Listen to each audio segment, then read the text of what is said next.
Estamos en este fundamento de la Iglesia y también entramos hoy en el tema de la esperanza eterna que sustenta el Evangelio, ¿no? La salvación tiene razón de ser porque hay una esperanza.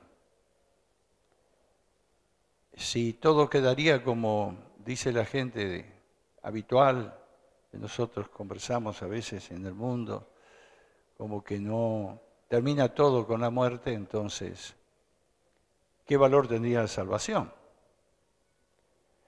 El punto importante es que el Evangelio de la gracia de Dios y del reino de Dios tiene una esperanza muy fuerte, muy definida y muy grande. Les invito a ver en Juan, el Evangelio de Juan, capítulo 14.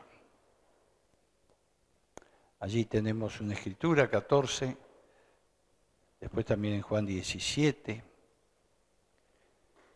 para considerar este tema. Es un tema que a veces, por la influencia del mundo que hay, de los conceptos humanos del fin del mundo, es completamente equivocado de acuerdo a los parámetros bíblicos. Hace poco, ¿no? Usted sabe, hubo una profecía bíblica, no profecía bíblica, profecía pagana más que nada. Esperaban el fin del mundo para el mes de diciembre, por ahí, de acuerdo a una profecía maya. Y ese concepto de fin del mundo es un concepto que no está en la Biblia, no está en la palabra. El concepto de esperanza eterna, sí. Entonces, el mundo espera siempre algo, o hay un poco las visiones apocalípticas de que todo va a terminar un día. Y no tenemos que tener presente que si bien Apocalipsis habla de muchas cosas que van a ser terroríficas en la tierra, sin embargo, hay tiempos para todo. Y nosotros tenemos que hablar de nuestros tiempos y lo que tenemos por delante, que todavía no se ha cumplido, antes de esas cosas. Por eso que no creemos en ningún tipo de profecías, surjan de donde surjan, de que el fin del mundo está cerca. Hay tribulaciones, hay conflictos, hay situaciones sin duda difíciles, va a haber perturbaciones, quizá guerras, y a lo mejor algo mucho más fuerte todavía sobre todo el mundo, pero el fin del mundo no está cerca. Vamos a ver qué es lo que dice la Biblia, ¿no? ¿Qué dice la Biblia? La esperanza eterna.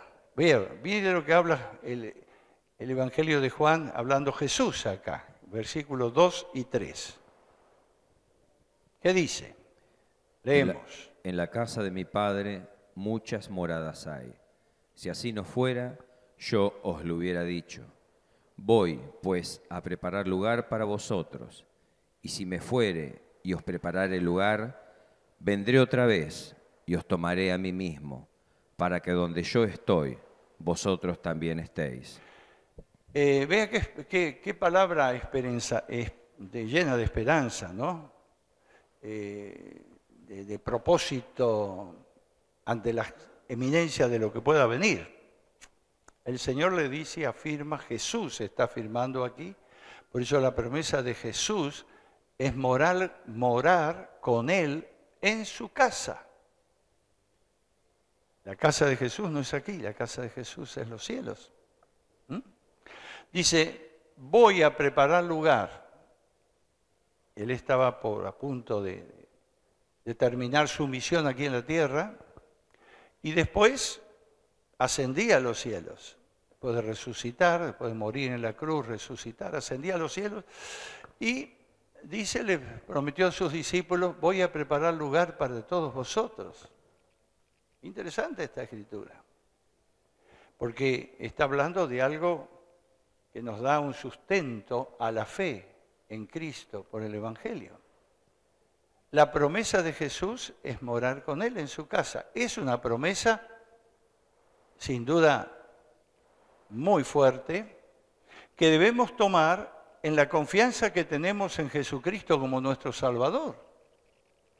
Porque si hemos dado lugar a la obra de Jesús en nosotros, Él ha perdonado nuestros pecados, limpiado nuestra vida, entonces tenemos la seguridad de que hay algo más allá de lo que pueda existir en nuestra vida o en nuestra existencia, ¿no?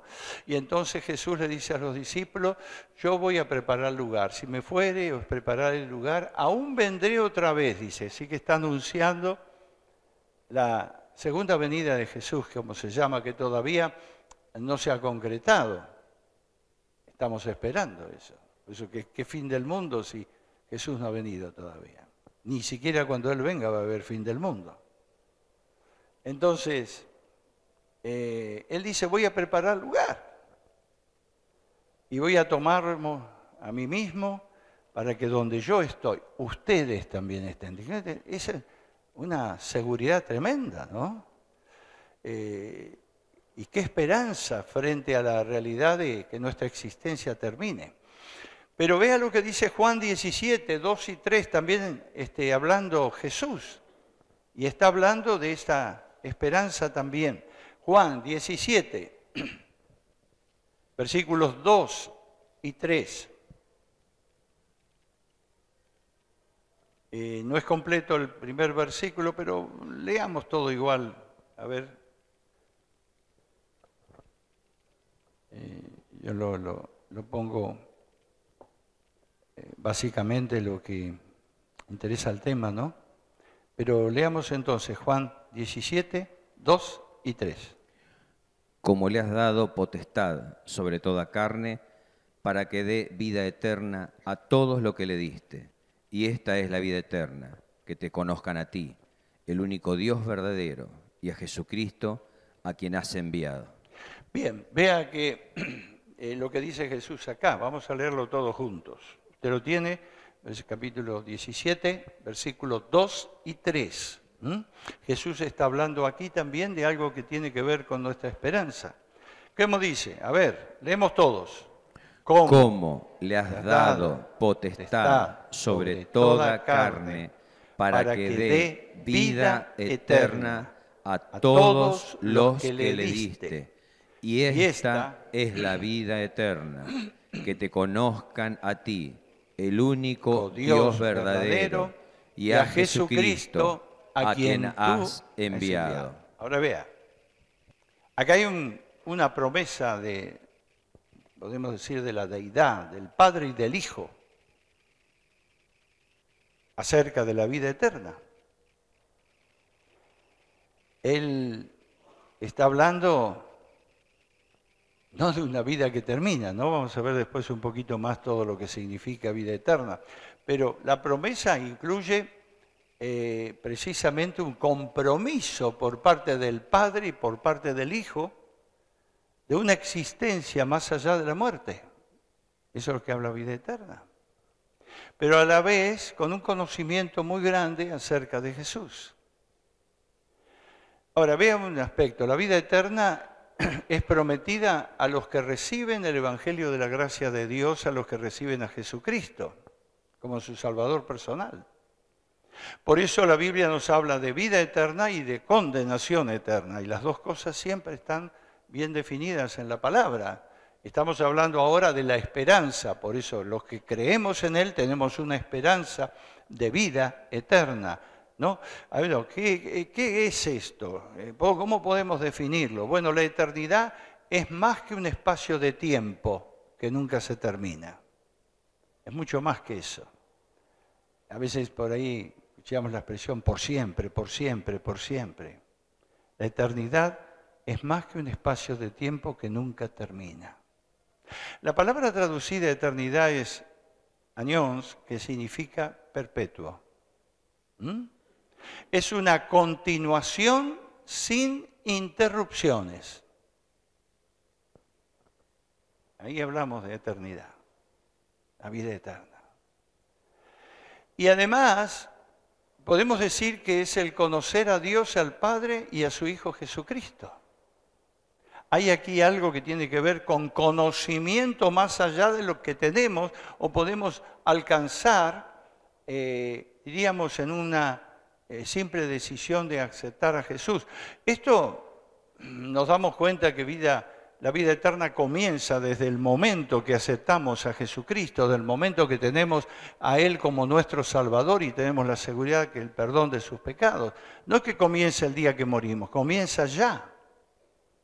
Y en el propósito de Dios es darse a conocer.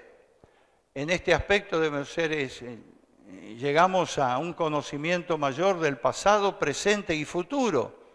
Algunas cosas vamos a conocer acá y es el propósito de Dios que inventamos más y más en el conocimiento de Jesús, pero algunas vamos a hacer, o muchas otras serán reveladas en el tiempo de la eternidad, cuando estemos con Él. Entonces, vea que esto es fuerte en este sentido, porque cuando habla de perpetuo interrumpido en el conocimiento del amor y de la gloria de Dios, vamos a estar, ¿cómo te diría, no?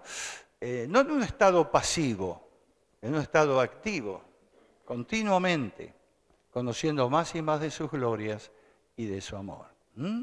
Ahora, hay un asunto. El enemigo hace muchos esfuerzos para que el pueblo de Dios, aquí en la tierra, en este tiempo, no persiga el mayor conocimiento de Jesús. Que se conforme con haber llegado, bueno, estoy seguro de mi salvación, Jesús es mi Salvador, y no se adentra en esto que habla acá de la vida eterna que comienza para que pueda conocer. Usted recuerda bien este texto que dice, esta es la vida eterna, que te conozcan, dice, hablando Jesús, hablando del Padre, a ti, el único Dios, y a Jesucristo. Entonces, nosotros tenemos aquí un énfasis muy definido que nos da la pauta de que empezamos a conocer de esa vida eterna aquí en la tierra y seguirá si perseveramos en la fe hasta el final, ¿no?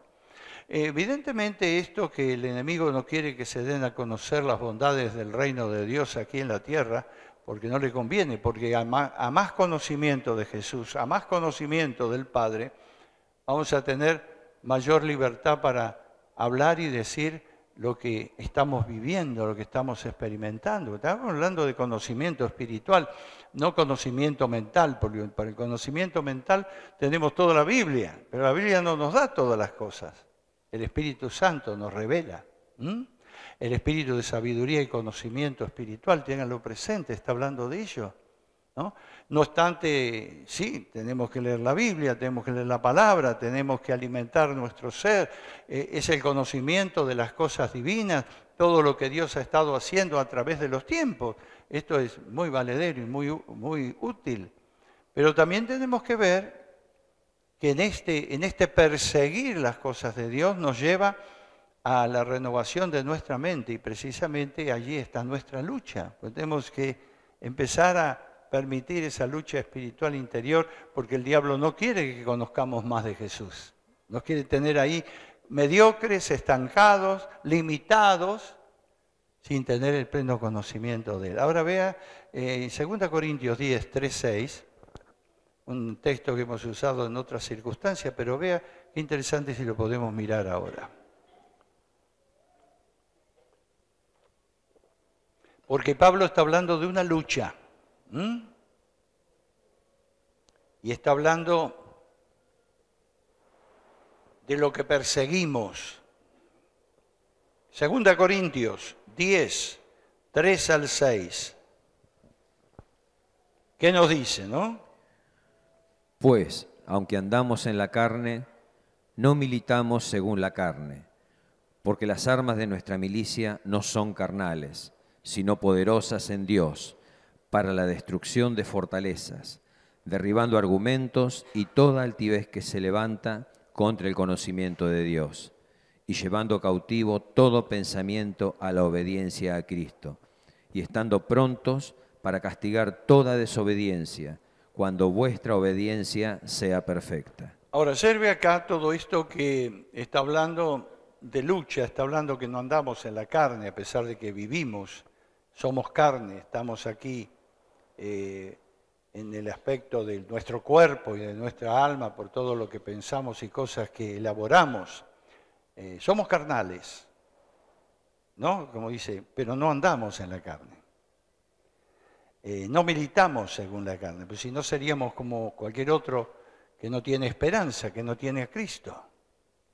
Nosotros tenemos a Jesús como nuestro Salvador y si bien tenemos muchas cosas de la carne, no queremos militar en la carne, no queremos ser soldados de la carne, queremos ser los soldados de Jesús que lleven adelante todo. Por eso dice que las armas de nuestra milicia no son carnales, no son armas humanas, no son armas materiales. No lo podemos lograr con nuestro esfuerzo ni con nuestro trabajo, pero sí cuando realmente ponemos al Señor ahí, dice, como hablando, son poderosas para la destrucción de fortalezas. Esas armas espirituales que Dios nos ha dado, nos ha provisto, ya hemos visto esa opción poderosa del Espíritu Santo, que si lo permitimos son armas muy eficientes para luchar contra todas las tendencias de la carne. Dice que esto es para la destrucción de fortalezas,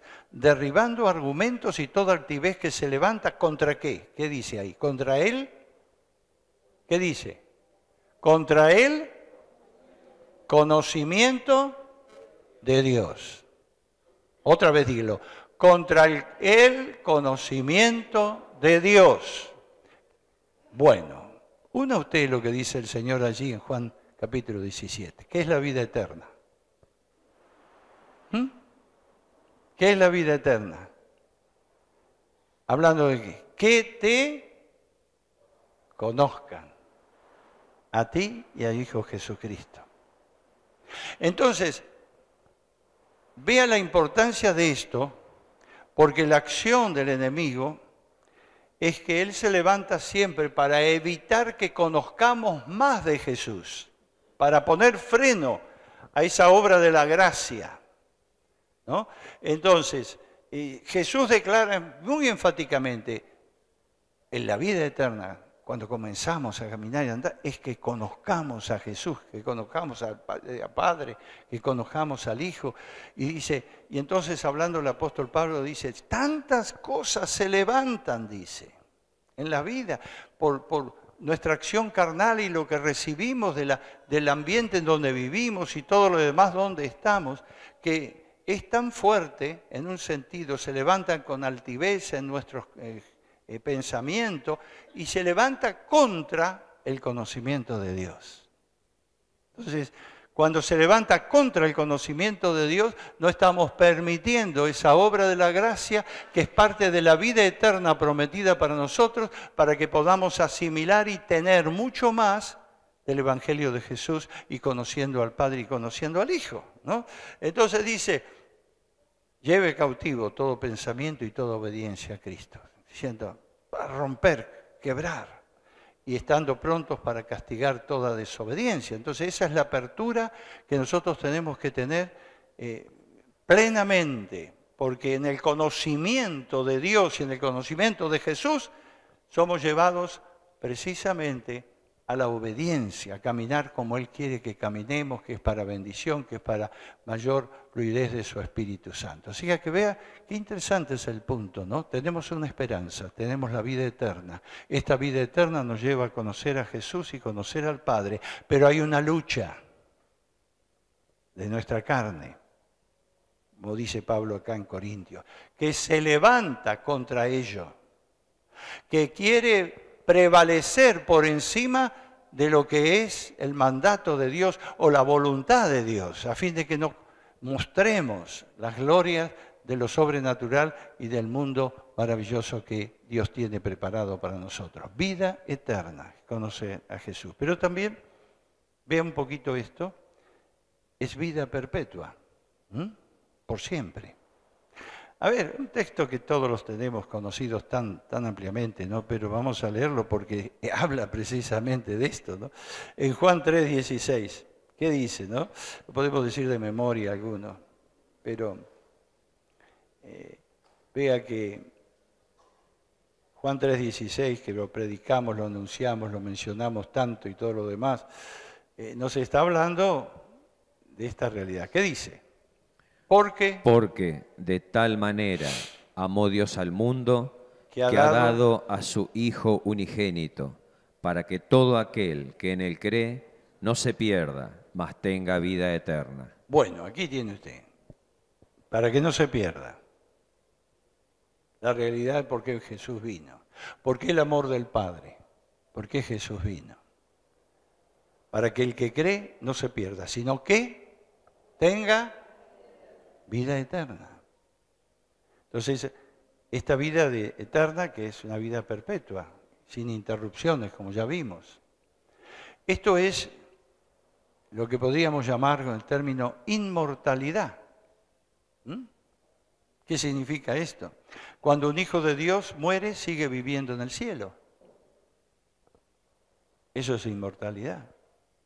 El Espíritu de Cristo testifica en su interior que tiene la vida y esa vida continúa más allá. Esa es la esperanza. En primera instancia, ser inmortales. Nuestro cuerpo queda aquí, como un depósito, lo vamos a ver porque Pablo lo habla también en 2 Corintios, pero nuestra alma y nuestro espíritu van a Dios. Esto es interesante, eso es inmortal, ¿no? Entonces, cuando un hijo de Dios muere, sigue viviendo en el cielo con el Señor. No termina su tiempo eternamente o no va a la condenación. Dice, hablando en la invitación que hace Jesús o que hacen aquí en este texto tan interesante y tan fuerte de Juan 3:16, para que todo aquel que en él cree no se pierda. Y perderse es no tener la vida eterna, es vivir condenado hacia una eternidad sin Dios, condenado en el infierno. Entonces, el propósito de Dios es que tenga vida eterna. Inmortalidad habla esto, ¿no? A ver, lo aclaramos un poquito más, 2 Corintios 5, 1 al 4, donde Pablo también nos habla precisamente de ese paso de esta vida hacia la inmortalidad. ¿Qué nos dice allí? Porque sabemos. A ver, busquemos 2 Corintios 5, 1 al 4. ¿Lo tiene? A ver.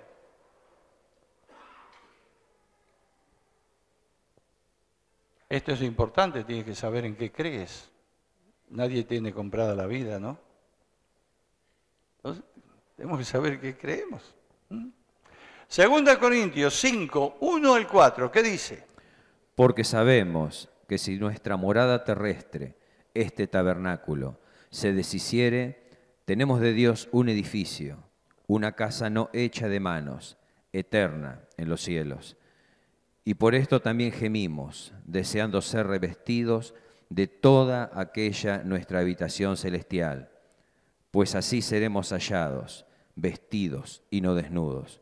Porque asimismo, los que estamos en este tabernáculo, gemimos con angustia, porque no quisiéramos ser desnudados, sino revestidos, para que lo mortal sea absorbido por la vida. Bueno, vean, que tiene dos partes, ¿no? La primera de ellas nos dice, es nuestra morada terrestre, este tabernáculo está hablando de nuestro cuerpo. Dice, cuando esto se deshiciere, que evidentemente es la ley universal para todos los seres humanos, que un día tenemos que pasar por esta experiencia, ¿no? Este cuerpo deshecho. Bueno, ya no lo vamos ni a sentir nosotros. Pero él dice algo en relación a esto, de este tabernáculo, cuando se deshaga, cuando termine este cuerpo. Dice, nosotros tenemos de Dios un edificio, una casa no hecha de manos, eterna en los cielos. Ahora vea, esto es algo muy fuerte, tremendo, asegurador, es como un seguro hacia toda la eternidad, porque quien tiene la vida comprada o piensa que puede quedar acá hasta tanto, pasar y pasar los años y seguir viviendo. Nadie. Aquí en Necochea tenemos algunos que viven muchos años. Esta semana justamente murió una persona de 101 años, otro de 98. Hay muchos longevos aquí en nuestra ciudad.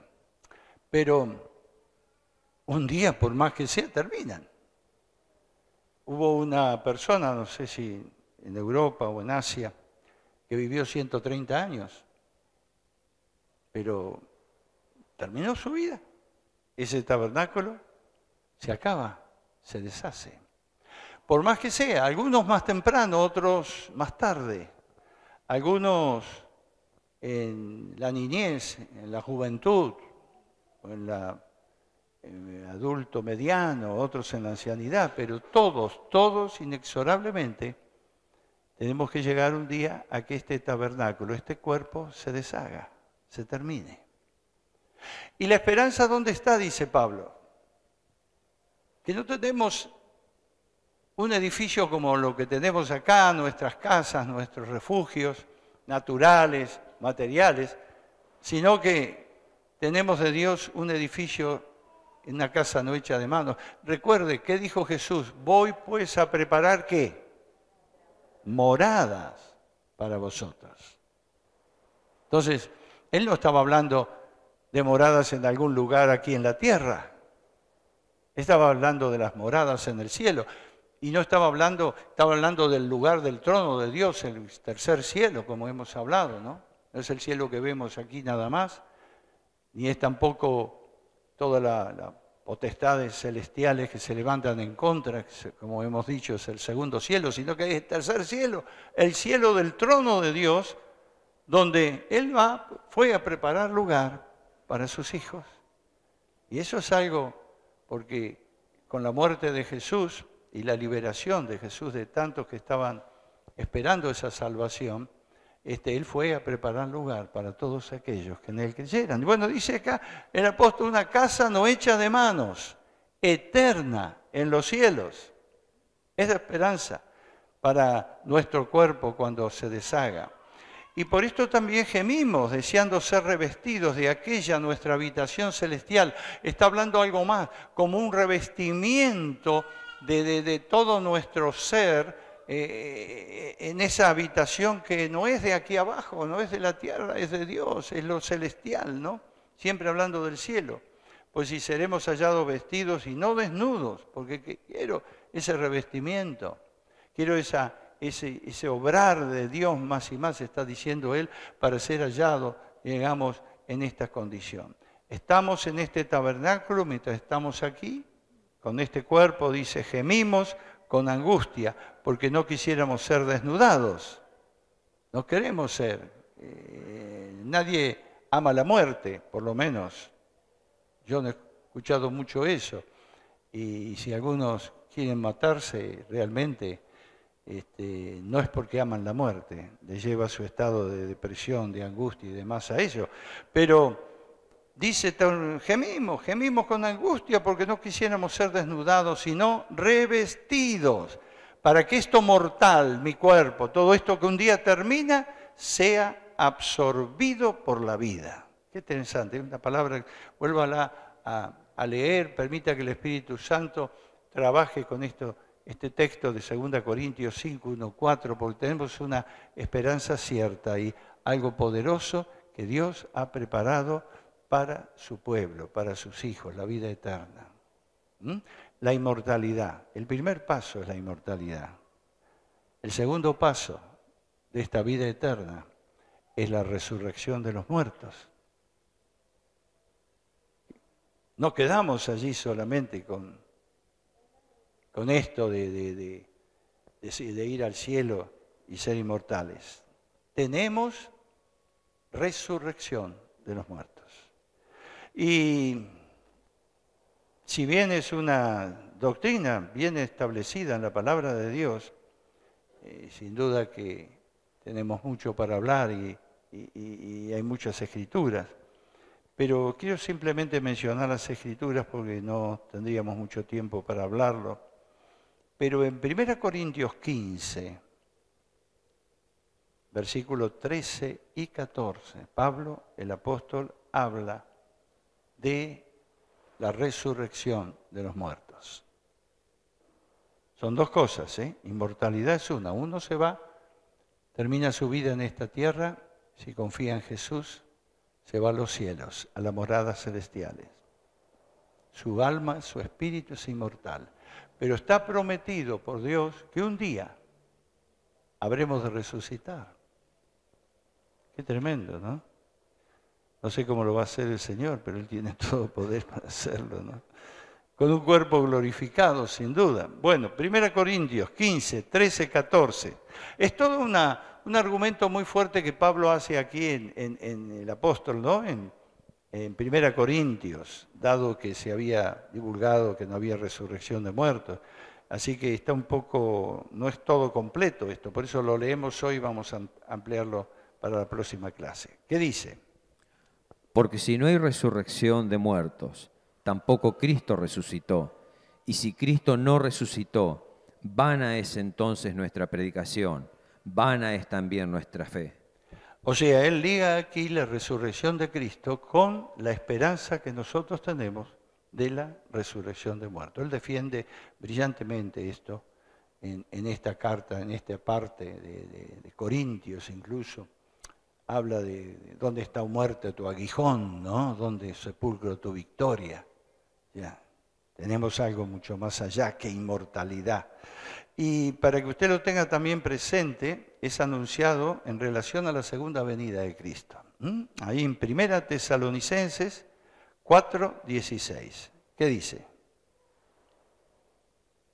1 Tesalonicenses 4:16, que también está hablando de la venida de Jesús y del arrebatamiento allí. A ver, entonces, ¿qué nos dice? Porque el Señor mismo, con voz de mando, con voz de arcángel y con trompeta de Dios, descenderá del cielo, y los muertos en Cristo resucitarán primero. Ya fue anunciado por Jesús. Entonces, esta es, podríamos decir, si la primera esperanza es la inmortalidad y el conocer a nuestro Dios, que es la vida eterna, seguimos conociendo en la resurrección de la muerte. Ese es ese cuerpo nuevo, glorificado, que el Señor dará a los suyos. Dice, los que muertos en Cristo resucitarán primero. Aleluya, ¿no? Interesante. Tenemos una tercera parte todavía. Venir con Él en su reino milenial. Así que el fin del mundo está muy lejos, querido. Las épocas cambiarán. Diríamos el obrar de Dios, de profético, de las cosas que tenemos que recibir, sí, están ahí al borde, ¿no? Pero nunca escuchemos las profecías por ahí paganas y que largan con expectativa y con temor. Algunos, estaba leyendo allí si habían ido a un cerro que hay en Córdoba, el Cerro Uritorco, ahí así, como esperando el fin del mundo ahí, ¿no? Una cosa de locos, ¿no? Pero es lo que lleva el ocultismo, lo que lleva la brujería, todo eso. Y todo lo que tiene raíces que no son bíblicas, que son humanas, que son del paganismo, que son surgidas en el mismo enemigo para traer temor sobre la humanidad. Pero sí, un día Jesús vendrá y cambiarán ciertas cosas aquí en esta tierra. Bueno, dejamos para la próxima, vamos a continuar. Recuerde bien si usted tiene estos textos que dimos de 1 Corintios 15 y 1 Tesalonicenses 4:16. Vamos a meditarlos un poquito y hablar sobre ellos porque habla de la resurrección. Y también tenemos algo para decir sobre el reino milenial de Cristo.